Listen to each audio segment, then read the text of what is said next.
My wife put me on speaker and said it's over to make her friends laugh. I just replied, "Okay, I understand," and hung up. The next morning, her mother called her, screaming hysterically, "The house! Dear God, what did you just let him do to the house?" I was reviewing invoices at 9:47 p.m. when the phone lit up. My wife, Vanessa. I answered out of habit, still half focused on a spreadsheet tracking our quarterly expenses, numbers she never once asked about because, as she'd told me multiple times, finances are just so boring, Mark. The irony wasn't lost on me. Those boring finances paid for her weekly manicures at that upscale salon downtown, the one that charged $60 just to file her nails. They paid for her ever-expanding collection of streaming services, Netflix, Hulu, HBO Max, that niche documentary platform she watched exactly twice. They covered her weekend flights to Palm Springs when she needed to decompress with friends, staying at boutique hotels that cost more per night than most people's monthly car payments. But the moment I heard laughter in the background, cheap wine being poured, the clink of glasses touching, that hollow echo that only comes from restaurant acoustics, I knew something was off. My finger hovered over the spreadsheet, cursor blinking on a cell I'd been about to update. Then her voice came through, loud, exaggerated, dripping with that fake sympathy she used when she wanted to sound mature, but came off as condescending. "Mark, it's over. Don't text. Don't call. Just move on, okay?" Her friends howled. Someone, I think it was her friend Gabriel, the one who sold leggings through social media, yelled loud enough for me to hear clearly. "Oh my God, he actually picked up!" Another voice, slurred and delighted. "This is iconic." I could picture the scene perfectly. Vanessa at the head of the table,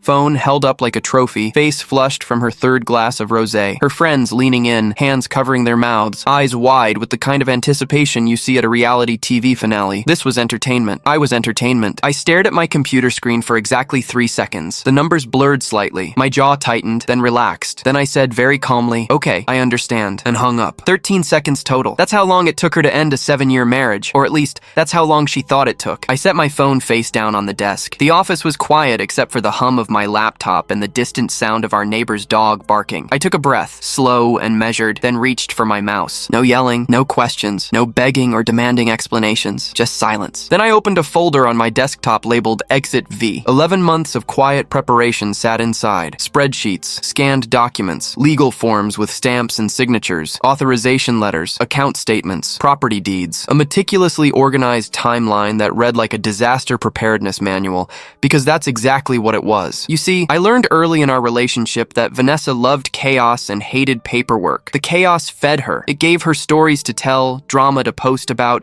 reasons to call her mother and sigh heavily about how complicated everything was. But paperwork, documentation, responsibility, those things bored her to tears. So while she collected Instagram followers and filmed self-care haul videos where she unwrapped packages she'd bought with our joint credit, which wasn't actually joint, but I'll get to that, I collected signatures, notarizations, and digital authorizations. Every document had a date, every account had a clause, every asset, the house on Willow Lane with its white columns and professional landscaping, the BMW she drove like it was hers, even her joint business credit card she used for brand collaborations, was in my name. Legally, irrevocably, documented in triplicate. Her prank wasn't an insult. It was an opportunity. It was the trigger I'd been waiting for. The unmistakable signal that she'd crossed from careless into cruel, and that I no longer owed her the courtesy of a warning. The thing about Vanessa was that she'd always been performative. Even in the beginning, when we first started dating, there was this theatrical quality to everything she did. Our first date had been at a rooftop bar downtown, and she'd spent half the evening positioning her drink for the perfect photo,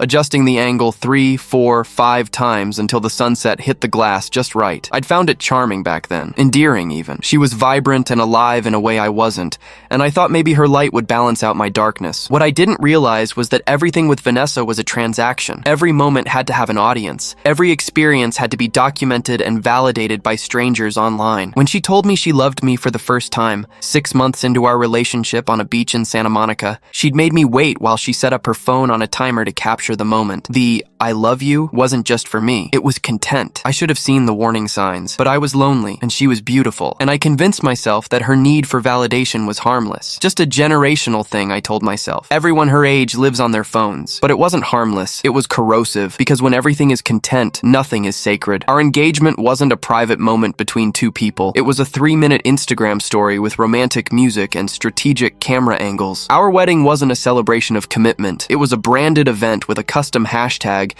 and a photographer who cost more than my first car. And our marriage? Our marriage was a 7-year performance where I played the supporting role to her main character, and I was too busy keeping the show running to realize I'd never actually been her partner. I'd been her producer. At 10:05 p.m., I logged into our banking portal and revoked her card access with 3 clicks. Her business card, the one she used for essential expenses like designer coffee and influencer conferences, was linked to an account I controlled. Gone, declined, effective immediately. At 10:20 p.m., I paused every shared subscription she'd ever claimed as for work. Netflix, gone. Canva Pro, where she designed her social media graphics, suspended. Her monthly beauty box subscription, the one that cost $47 and arrived like clockwork, even though she never opened half the products, canceled. Even her meditation app, which she'd used 3 times in 6 months, was cut off. I went through the list methodically. The meal delivery service she'd signed up for and forgotten about, canceled. The premium Spotify account she needed for content creation, downgraded to free. The cloud storage where she kept thousands of photos of herself,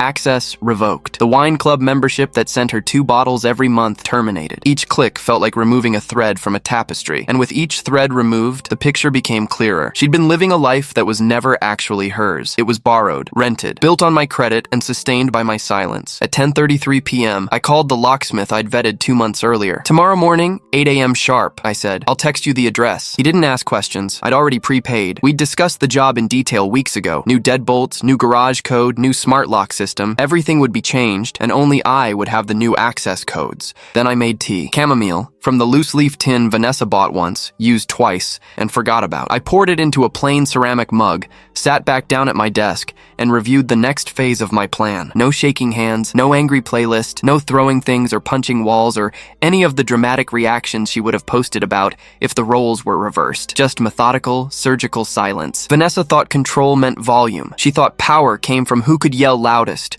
who could cry hardest, who could gather the most witnesses to their pain. She never understood that true control sounds like nothing at all. It's the quiet click of a door locking, the soft buzz of an email being sent, the calm, steady rhythm of someone who's been prepared for months and is now simply executing a plan. I opened my email and reviewed the draft messages I'd prepared. One to the property management company for the downtown apartment, terminating her access effective immediately. One to the car dealership, informing them I'd be returning the leased BMW at the end of the month. One to my insurance broker, removing Vanessa as a beneficiary and dependent. I'd written these emails months ago, saving them as drafts, updating them periodically as circumstances changed. All they needed now was a send date. I scheduled them all for 6 a.m. the next morning, early enough that they'd be processed before Vanessa woke up, late enough that I'd be long gone before anyone tried to reach me. The next step was my lawyer. I'd already briefed Daniel Chen on the possibility of this scenario. We'd had several conversations over the past year, always framed as hypothetical. If a marriage were to end, I'd say, what would the process look like? Daniel was good at his job. He never asked unnecessary questions, just provided clear, actionable information. Now I sent him a single text. Green light. Proceed with phase 2. His response came back within minutes. Understood. Paperwork will be ready by 11 a.m. tomorrow. Phase 2 was the trust transfer. The house on Willow Lane, along with several other assets, would be transferred into an irrevocable trust, the August Foundation. Once that transfer was complete, there would be no reversing it. The property would belong to the foundation, and Vanessa would have zero legal claim to it. I'd established the August Foundation 2 years ago, but I'd been planning for something like it much longer than that. The foundation's mission was simple: provide support and transitional housing for single fathers rebuilding their lives after divorce or separation. Men who'd been overlooked, dismissed, financially devastated by a system that assumed mothers were always the primary caregivers, and fathers were just walking wallets, men like my own father had been. My dad, Augustus, raised me and my sister alone after our mother left when I was 7. She'd decided motherhood wasn't for her, that she needed to find herself. And so she'd walked out one Tuesday morning and never came back. No custody battle, no lengthy divorce proceedings. She just signed away her parental rights and disappeared. I watched my father work 3 jobs to keep us fed. Watched him fall asleep at the kitchen table with bills spread out in front of him, calculator in hand, dark circles under his eyes. Watched him skip meals so my sister and I could eat. Watched him age 10 years in the span of 2. And when he'd try to ask for help from the state, from charities, from anyone, he'd be turned away. Resources are limited, they'd say. We prioritize women and children, as if he wasn't raising children, as if his struggle was somehow less valid because of his gender. He died of a heart attack when I was 19. The doctors said it was genetic, but I knew better. It was stress. It was exhaustion. It was the slow, grinding weight of trying to do everything alone with no support system. I'd promised myself that if I ever had the resources, I'd create what my father never had, a safety net for men like him. The August Foundation was that promise, fulfilled. And now it would also serve another purpose, ensuring that Vanessa could never claim I'd acted out of spite or cruelty. Because how do you argue that someone is punishing you when they're actively helping other people? How do you spin charitable giving as revenge? You can't. I finished my tea, rinsed the mug, and placed it in the dishwasher. Then I did something I almost never allowed myself to do. I opened a photo album on my phone. Not the shared cloud album Vanessa had access to, my private one. I scrolled through photos of us from the early days. Vanessa laughing at something I'd said, eyes crinkled at the corners, genuinely happy. Me with my arm around her shoulders, both of us squinting into the sun. A selfie she'd taken of us in bed on a lazy Sunday morning, hair messy, smiles soft and unguarded. There had been good moments, real moments, times when I'd believed we were building something together, but those moments had become fewer and further between over the years. Somewhere along the line, I'd stopped being her partner and started being her ATM, her photographer, her audience of one, applauding her performance while she took bow after bow. I closed the photo album and deleted it. No need to keep those anymore. Then I packed a bag, just the essentials, clothes, toiletries, my laptop, important documents. I'd been slowly moving things to my new apartment for weeks, one box at a time. Always when Vanessa was out with friends or at a yoga class,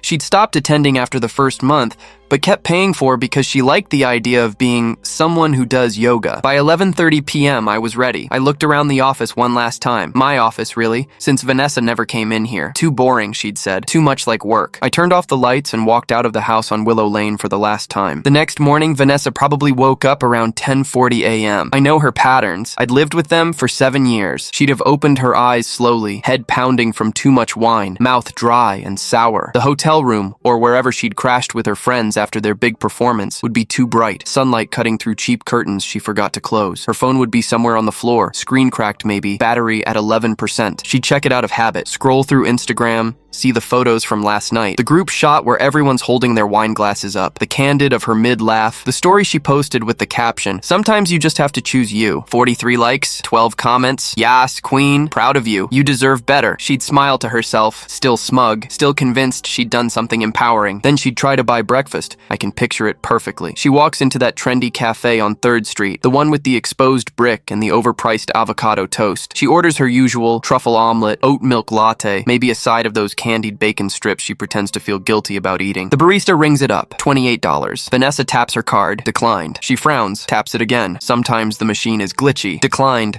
Sorry, the barista says, not making eye contact. "Do you have another card?" Vanessa laughs it off. "Oh, weird. Yeah, hold on." She pulls out the backup card, the business one, taps, declined. Now she's flustered. People are starting to notice. The line behind her is getting impatient. A guy in a suit checks his watch pointedly. A woman with a yoga mat sighs. Her face flushes, not from wine this time, but from embarrassment. I don't understand," she stammers. "These cards always work." The barista offers a thin, professional smile. "No worries. Maybe call your bank?" Vanessa steps aside, hands trembling slightly as she dials the customer service number on the back of the card. The automated voice asks her to enter her account number. She does. Then it asks her to verify her identity. "We're sorry, but we cannot locate an active account under that information." She hangs up, tries the other card. Same result. That's when it starts to sink in. That's when the smug smile from this morning begins to crack. She'd pull out her phone and try to check the bank account online. Password incorrect. She tries again. Account locked. She tries calling me. Straight to voicemail. Gabrielle, standing beside her, would notice something's wrong. "V, you okay?" "My cards aren't working," Vanessa would say, voice tight. "I don't understand." "Maybe it's fraud protection?" Gabrielle would suggest. "That happened to me once when I was traveling." But Vanessa wouldn't be traveling. She'd be 10 miles from home, and the sick feeling in her stomach would be telling her this wasn't fraud protection. This was something else. She'd call her mother, half laughing still, trying to make it sound like a minor inconvenience. "Mom, something weird is happening." Mark's being dramatic about last night. Her mother, Patricia, wouldn't laugh. Patricia never liked me, thought I was too quiet, too emotionally unavailable, but she respected my precision. She knew I didn't do anything without a reason. I can hear Patricia's voice in my head, low and careful. "What exactly did you say to him, Vanessa?" "It was just a joke. I told him it was over." On speaker. The girls thought it was funny. Silence. Then, quiet and cold. "You told him it was over? On speaker? With witnesses?" "Mom, relax. He knows I wasn't serious." "Then you better pray he thought so too." Patricia would remember things Vanessa had forgotten, or more accurately, things Vanessa had never paid attention to in the first place. She'd remember me pulling her aside at the wedding reception, asking her politely but firmly to sign as a witness on the prenuptial agreement. She'd remember the look in my eyes, not love-struck or nervous like most grooms, but focused and methodical. She'd sensed something then, something careful and guarded in me, but she'd dismissed it as pre-wedding jitters. Now she'd be putting the pieces together, and she'd be realizing that her daughter had just made a catastrophic mistake. Meanwhile, I was 2 hours away, sitting in my lawyer's office. Daniel Chen had been my attorney for 6 years. Corporate law, estate planning, the occasional contract dispute. He was efficient, discreet, and expensive, but worth every dollar. His office was in one of those modern buildings downtown, all glass and steel, with furniture that cost more than most people's cars. The kind of place that immediately communicated seriousness and competence. "Everything's ready," he said, sliding a folder across his desk. "The final authorization just needs your signature." I flipped through the pages. The trust documents were immaculate. The August Foundation, a nonprofit I'd established 2 years ago to support single fathers rebuilding their lives after divorce or separation, was about to receive its largest donation yet. 1 house, 4 bedrooms, 3.5 baths. Appraised value, $1.3 million. "Once you sign," Daniel continued, adjusting his glasses, "the transfer is immediate and irrevocable. The property will be titled to the foundation. It'll be used as transitional housing for men in the program. We've already identified 3 candidates who could move in within the month." He showed me photos of the men who'd been selected. Jerome, a 42-year-old high school teacher who'd lost his house in a divorce and was living in his sister's basement while trying to maintain custody of his 2 daughters. Raymond, a 36-year-old veteran who'd returned from deployment to find his ex-wife, had cleaned out their accounts and moved across the country with their son. Tyler, a 29-year-old graphic designer who was sleeping in his car while paying child support that left him with less than $300 a month for everything else. These were good men who'd played by the rules and gotten crushed anyway, men who deserved a second chance. "You're sure about this?" Daniel asked, not because he doubted me, but because it was his job to ask. "Once this is filed, there's no reversing it. The house is gone. Completely." I picked up the pen, a heavy Monty Blanc that Daniel kept for signing important documents, and I signed. My signature was steady, unhurried. I dated it, initialed each page, slid the folder back across the desk. "I'll file this within the hour," Daniel said. "The transfer should be complete by close of business today. The locksmith is scheduled for 8 a.m., correct?" "Already done," I said. "He finished at 9. Daniel nodded approvingly. "You've thought of everything." "I've had time to think." He leaned back in his chair, studying me with the kind of clinical interest a scientist might show a particularly fascinating specimen. "If you don't mind me asking, and you're welcome to tell me it's none of my business, how long have you been planning this?" I considered the question. "Planning? About 11 months. But preparing? Probably since the day we got married." "That's a long time to live with that kind of uncertainty." "It was the only way to live with certainty," I replied. "Hope for the best, prepare for the worst." Daniel smiled slightly. It wasn't a happy smile, more like recognition. "My divorce cost me $140,000 in 2 years of my life. I wish I'd had your foresight." By 11:15 a.m., the house deed had transferred, legally, irrevocably, permanently, out of my name and into the foundation's. Vanessa's name had never been on it to begin with. Legally, she'd been a guest in my home for 7 years. A guest who'd overstayed her welcome. At 1 p.m., the locksmith texted, "Job complete, new keys ready." By 3 p.m., the realtor I'd hired, not to sell the house, but to document its condition for the foundation's records, had uploaded listing photos to a secure server. Professional shots, staged furniture, everything looked pristine, impersonal, ready for its next chapter. The realtor, Catherine Wu, was a consummate professional who'd worked with nonprofits before. She understood that this wasn't about profit. It was about presentation. The foundation needed quality photos for their website, for grant applications, for the press release I had planned. "Beautiful property," she'd said when she arrived that morning. "Your wife has excellent taste in interior design." "Thank you," I'd replied, not correcting her. Let her think Vanessa had contributed something of value. It didn't matter anymore. I didn't smile. I didn't celebrate. I just closed my laptop, packed a duffel bag with the essentials I'd already moved to my new apartment, and left. The apartment I'd rented was in a different part of the city, a modest 2-bedroom in a quiet neighborhood where nobody knew me and nobody cared about my business. It wasn't flashy, no amenities beyond a basic gym and a laundry room, but it was mine, truly, completely mine. My name on the lease, my furniture, my rules. I'd been furnishing it slowly over the past few months. A couch from IKEA, a bed from Costco, kitchen supplies from Target. Nothing expensive, nothing fancy, just functional, comfortable, sufficient. It was everything the house on Willow Lane wasn't. That house had been a showcase, a stage set designed for Vanessa's performances. This apartment was a home, designed for living. That evening, my phone started buzzing. Voicemails, texts, missed calls from numbers I didn't recognize. Vanessa's friends, probably, trying to piece together what was happening. The first text came from Gabriel. "Mark, what's going on? V says you locked her out?" Then Sophia. "This is really mature, Mark. Real classy." Then Alexis. "She was joking. You know that, right?" I didn't respond to any of them. They weren't owed an explanation. They'd been witnesses to Vanessa's cruelty, laughing along, encouraging it. They'd made their choice about whose side they were on. Now they could live with it. Instead, I forwarded a scheduled press release to a journalist I'd been cultivating for months. Amanda Torres from the City Tribune. She specialized in human interest stories, the kind that made made people feel good about their community. I'd met her at a charity event 6 months ago, and we'd stayed in touch. Nothing inappropriate, just professional networking. I'd mentioned my foundation work in passing, gauging her interest. She'd been very interested. Now I sent her an exclusive, the story of the house donation, complete with professional photos, background on the August Foundation, and a carefully worded statement about the importance of supporting single fathers. Her response came within an hour. This is exactly the kind of story we need right now. Can I run it tomorrow morning? Please do, I replied. At 9 a.m. the next morning, the article went live on the Tribune's website and social media. Local entrepreneur donates $1.3 million home to foundation for single fathers in recovery. The piece was glowing. It talked about the August Foundation's mission. It featured quotes from men who'd been through the program. It included statistics about how single fathers are overlooked in social services, and buried in the middle was a single line from me,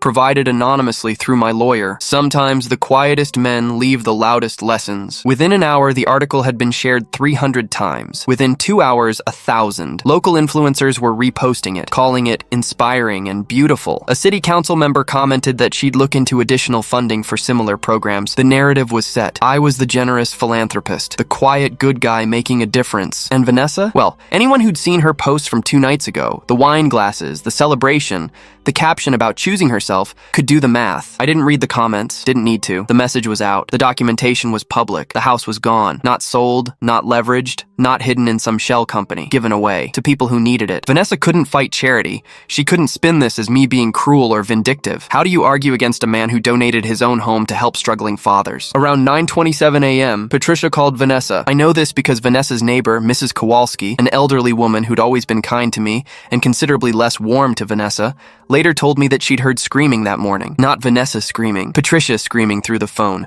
loud enough to be audible from the driveway. The house. Dear God, Vanessa, what did you just let him do to the house? Vanessa, standing in the driveway of that house, staring at the new locks she couldn't open, probably went pale. What are you talking about? He gave it away. It's all over the news. He donated the entire property to some foundation. That's not possible. He can't just... He can, and he did. Your name was never on the deed, Vanessa. You don't have a claim. You don't have standing. You don't have anything. I imagine Vanessa's knees buckled. I imagine she sat down right there on the front steps, the same steps where she'd filmed a dozen Instagram stories about home life and gratitude. But I live here, she whispered. No, Patricia said, voice hard. You lived there, past tense. Mrs. Kowalski told me that Vanessa sat on those steps for almost 2 hours, staring at her phone, occasionally crying, sometimes laughing in a way that sounded slightly unhinged. At one point, she tried to open the garage door using the remote in her car. It didn't work. I'd had the codes changed along with everything else. Eventually, she got in her car and drove away. Mrs. Kowalski never saw her at the house again. By then, I was gone. My new place didn't have marble countertops or imported Italian tiles. No walk-in closets, no infinity pool. Just a small 2-bedroom apartment with a balcony that overlooked a park. The day after the press release went live, I drove to the animal shelter and adopted a dog. A 3-year-old mixed breed named Chester, who'd been overlooked for months because he wasn't a puppy, wasn't a purebred, wasn't Instagram-worthy. He cost me $80, best money I ever spent. We sat on my porch, my plain, unremarkable porch, and I scratched behind his ears while he leaned against my leg, completely content. No drama, no performance, no audience, just peace. Vanessa didn't believe it at first. Even standing in front of the house with new locks glinting in the morning sun, even with her mother's frantic voice still echoing in her ears, some part of her brain refused to accept that this was real. Mark was Mark. Boring, predictable Mark. The man who color-coded his file folders and set reminders for oil changes. The man who asked if she needed anything from the grocery store and never complained when she spent $200 on a purse. Mark didn't do things like this. Mark didn't have it in him. She tried her key one more time, jamming it into the lock with enough force to scratch the brass. It didn't turn. Of course it didn't turn. The lock was new. The locksmith had probably finished his work hours ago while she was still sleeping off her performance. This is insane, she muttered, pulling out her phone. Her hands were shaking now, not from cold, but from something else. Something that felt uncomfortably like fear. She called me, straight to voicemail. She called again. Same result. She tried texting. Mark, seriously, what is this? Call me back. The message showed as delivered but not read. I'd turned off read receipts months ago. Another small preparation she'd never noticed. Then her phone started buzzing with notifications. Instagram, Twitter, Facebook. People were tagging her. Lots of people. She opened Instagram first. There it was, pinned at the top of her feed. The article from the Tribune, shared by someone she went to college with, then someone from her yoga class. Then one of the local mom bloggers she followed. The same photo of the house she'd posted 100 times. But now the caption wasn't about her morning routine or her gratitude practice. It was about charitable giving and single fathers and foundations she'd never heard of. And there, in the comments, people were connecting the dots. Wait, isn't this the girl who was posting about choosing herself last night? She broke up with him and he donated the house? Imagine fumbling this badly. Vanessa sat down on the front steps, my front steps, legally speaking, and tried to think. Her head still hurt from the wine. Her mouth tasted like regret and bad decisions. But underneath the hangover, a new realization was crystallizing. She'd miscalculated. She thought the phone call would be like all the other times she'd pushed me. The time she accidentally told her friends I was boring in bed, I'd overheard from the next room and said nothing. The time she used our joint credit card to buy a $3,000 handbag for work, and I'd simply adjusted our budget to accommodate it. The time she'd posted a photo with the caption, "When your partner doesn't understand your dreams," after I questioned whether her third influencer conference of the year was really necessary. Every time I'd absorbed it, adjusted, accommodated, she thought I was weak. She thought my silence meant acceptance. She never understood that I was documenting everything, building a case, waiting for the moment when she'd go too far, when she'd give me the legal and moral justification to do what I'd been preparing to do for nearly a year. That moment had come, and I'd been ready. By 10 a.m., Vanessa's phone was ringing constantly. First, it was Gabrielle. "Babe, I just saw something online. Did Mark donate your house?" Then Sophia.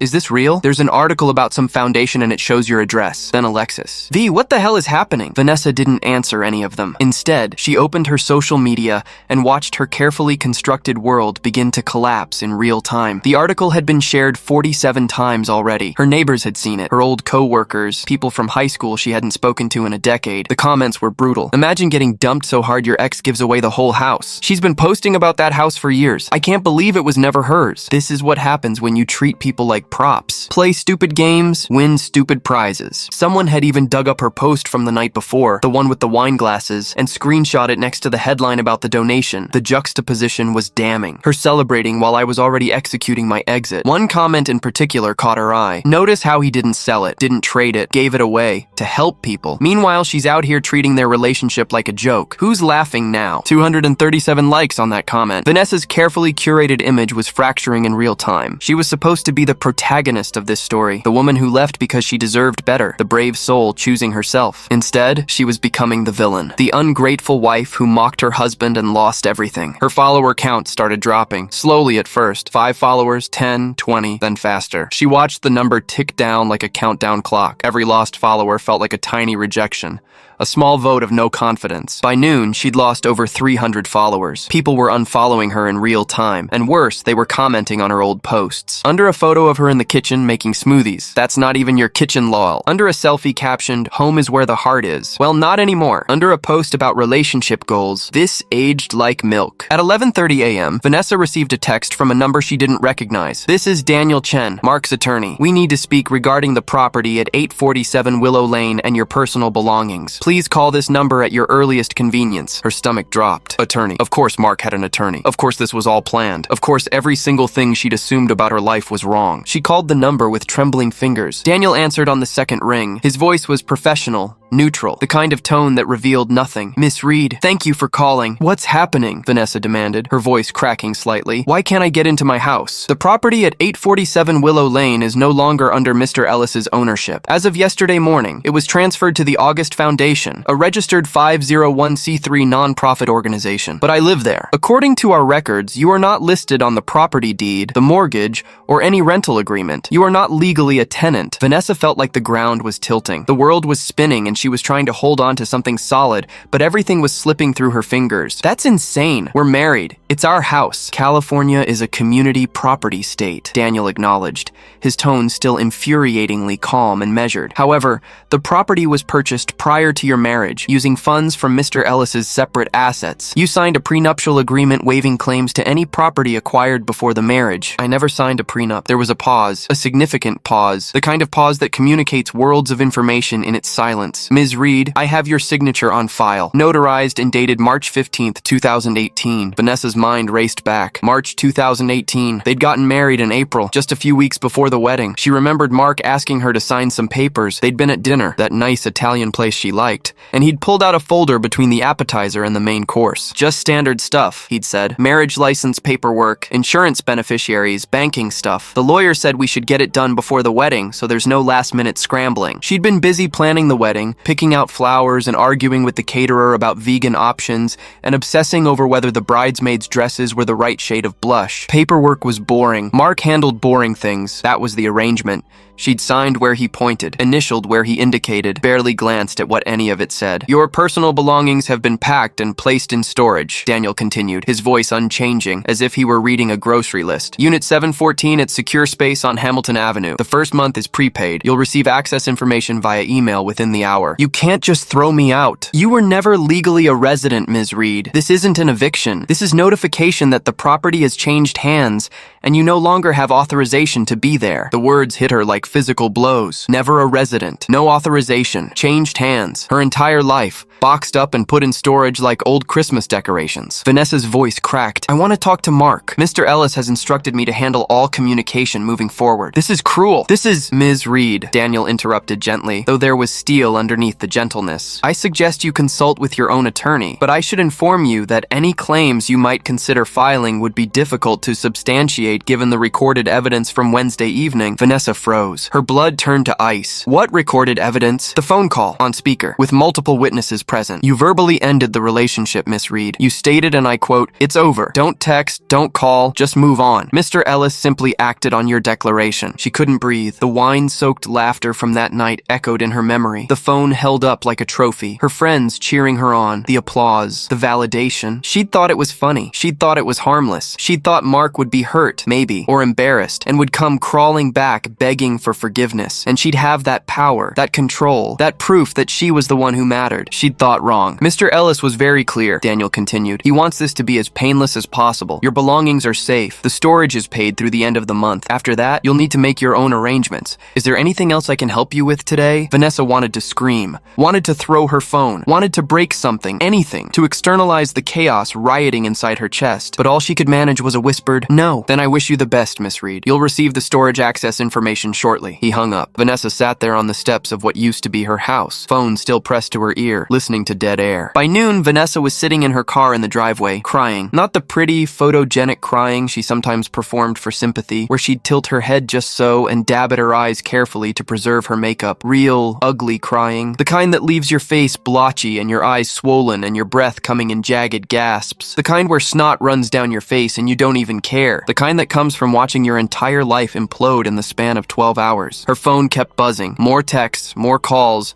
more social media notifications. She turned it face down on the passenger seat, unable to look at it anymore. A car pulled up behind her. For a moment, her heart leapt. Mark, maybe, coming to tell her this was all a misunderstanding, that they could fix this, but no, it was her mother. Patricia got out of her silver Honda looking grim and determined, like a general arriving at a battlefield. She knocked on Vanessa's window. Vanessa unlocked the doors. Patricia slid into the passenger seat and immediately pulled her daughter into a hug. Vanessa collapsed against her, sobbing into her mother's shoulder, the way she hadn't done since she was a child. "I know, baby," Patricia murmured, stroking her hair. "I know. How did this happen?" Vanessa gasped between sobs. "How did I not see this coming?" Patricia pulled back and looked at her daughter with a mixture of sympathy and exasperation. "Because you didn't want to see it. You were too busy performing your life to notice you were living in someone else's. What does that even mean?" "It means," Patricia said carefully, "that you spent 7 years treating Mark like he was part of the set decoration. You never once asked him how he felt. Never once considered what he might be thinking. You assumed he'd always be there, always be available, always be yours to use however you wanted. That's not fair, isn't it?" Patricia's voice was sharp now. "When was the last time you asked him about his day? About his work? About anything that didn't directly affect you?" Vanessa opened her mouth to respond, then closed it. She tried to remember. Came up empty. "That's what I thought," Patricia said quietly. "Baby, I love you, but you've been selfish, and selfish people eventually find themselves alone. He didn't have to do this," Vanessa said, anger creeping into her voice. "He didn't have to humiliate me. He could have just talked to me. And would you have listened?" Silence. "Come on," Patricia said, starting the car. "You're staying with me tonight. We'll figure the rest out tomorrow." As they drove away, way, Vanessa looked back at the house one last time. The house she'd thought was hers. The house she'd photographed and posted and used as proof that she'd made it, that she was successful, that she was living her best life. It had never been hers at all. Over the next few days, the full scope of my preparation became clear to Vanessa. Each new discovery was like peeling back another layer of a carefully constructed plan,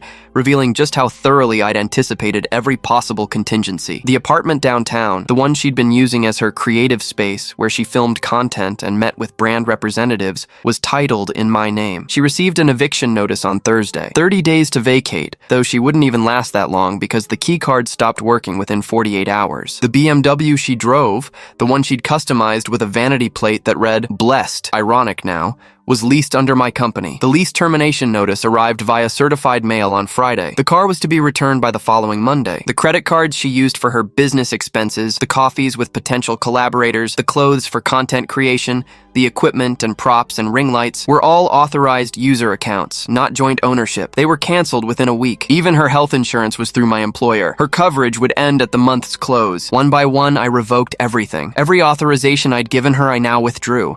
Every courtesy I'd extended, I now retracted. It wasn't vindictive. It was methodical. Every action had been anticipated, planned for, documented in that Exit V folder that had sat on my desktop for nearly a year. She declared our relationship over on speakerphone with witnesses. I was simply honoring her decision. Vanessa tried to fight back. She started by calling her friend Madison, who worked in HR at a tech company and knew about legal stuff. Madison listened to the whole story, occasionally making sympathetic noises, but when Vanessa finished, there was a long pause. "V," Madison finally said, "I hate to say this, but you don't have a case. If his name is on everything and you verbally ended the relationship in front of witnesses, any lawyer is going to tell you to walk away." "But that's not fair." "Fair doesn't matter. Legal matters. And legally, he's covered." She tried to spin it on social media, posted a vague story. "When you realize you never really knew someone, trust your gut, ladies." The comments weren't sympathetic. "Girl, you're the one who dumped him on speakerphone.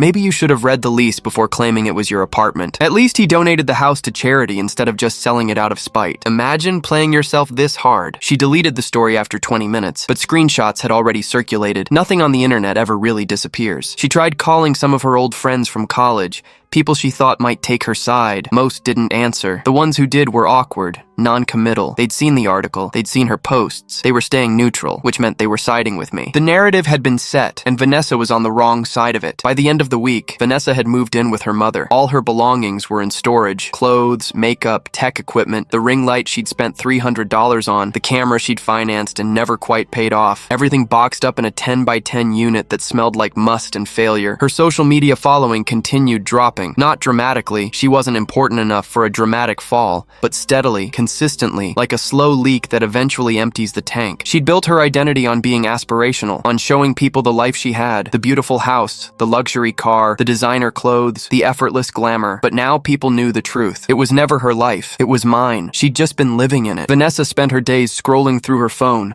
watching her old content with new eyes. Every post was a lie. Every caption about gratitude was hollow. Every photo of her home was stolen valor. She'd been a squatter in someone else's success, and she'd convinced herself and thousands of strangers that she'd earned it. She hadn't earned anything. She'd just been lucky enough to meet someone who was generous, and stupid enough to take that generosity for granted. 2 weeks after the phone call, Vanessa hit what she thought was rock bottom. She was wrong. She hadn't even started falling yet. It started with a voicemail. She'd left me 43 voicemails over the course of 3 weeks. I know the exact number because my phone kept count, each one a little notification I dismissed without listening. But then one morning, Vanessa woke up to a voicemail on her phone. Not from me, from an unknown number. She played it while still in bed at her mother's house, the small guest room that smelled like lavender potpourri and disappointment. "Hey, it's Cassie." Cassie, not Vanessa. Her own voice, but saying the wrong name. Except, wait, she listened more carefully. It was her voice, but from months ago. From a conversation she'd half forgotten. A wine-drunk afternoon when she'd called me from an Uber to pick a meaningless fight. "You were always just the safe choice. I needed excitement." Her own voice continued. "I mean, yeah, you paid for everything, but at what cost?" God, Mark. Sometimes I felt like I was dating a spreadsheet. Then, click. The message ended. Vanessa sat up, heart pounding. Someone had recorded that call. Someone, me, obviously, had kept it. And now someone had sent it to her to make sure she knew they had it. She checked her email. There it was. sent from an anonymous account, the audio file with a single line of text. Records are public. Consider your next steps carefully. Her hands were shaking. This wasn't just about the house anymore. This was about reputation, about proof, about evidence that could be used against her. She rushed to her laptop and started Googling herself. That's when she found it. The charity board. The Riverside Children's Charity Board, where she'd been a member for 2 years, or more accurately, where she'd attended 4 meetings total and mostly just showed up for the annual gala photo opportunities. An email sent to the board members and CC'd to a public mailing list. Dear Miss Reed, effective immediately. Your status as a member of the Riverside Children's Charity Board is terminated. Attached is a transcript of correspondence received, which has been formally reviewed and deemed incompatible with the values of our organization. Attached was a PDF. Inside was a transcript of her voicemail, word for word, highlighted, time-stamped, archived like evidence in a trial. No sign-off, no sympathy, just termination. The charity, one of the last things tethering her to legitimacy, to public good, to the reputation she flaunted in every online bio, had cut her loose, not with a warning, with a bullet. Vanessa tried calling the board chair, straight to voicemail. She tried the vice chair, same. The executive director, nothing. She'd been erased, quietly, efficiently, without ceremony. Then she searched her own name on Twitter. Bad idea, terrible idea, but she couldn't stop herself. Someone had leaked the audio, just a clip. 16 seconds, but it was already racking up likes, shares, comments. Another trust fund leech bites the dust. Dating a spreadsheet? LMAO the entitlement. Imagine biting the hand that feeds you, then acting surprised when it stops. And the worst one, he recorded everything. This man is a legend. Vanessa's profile was still public. Her DMs were flooding. Most were hate messages, people calling her entitled, spoiled, ungrateful. Some were from men's rights activists who'd latched onto her story as proof of female manipulation. Some were from random strangers offering unsolicited advice on how to be a better person. She'd spent years curating that image. The aspirational lifestyle blogger, the relatable but successful influencer, the woman who had it all figured out, gone, deleted, replaced with a new image, the cautionary tale. Her modeling agent, who she hadn't heard from in months since the skincare sponsorship fell through, sent her a brief email. Given recent developments, we think it's best if we part ways. Best of luck in your future endeavors. Even her yoga studio, the one she'd gone to twice and never returned to, unfollowed her on Instagram. Every bridge she'd ever stood on was either on fire or had already collapsed, and standing in the middle of the rubble was her, alone, finally understanding what Mark had known all along. The loudest person in the room is rarely the most powerful one. 3 weeks after the phone call, Vanessa stood in front of the house on Willow Lane one more time. She'd worn a ball cap pulled low, sunglasses too big for her face,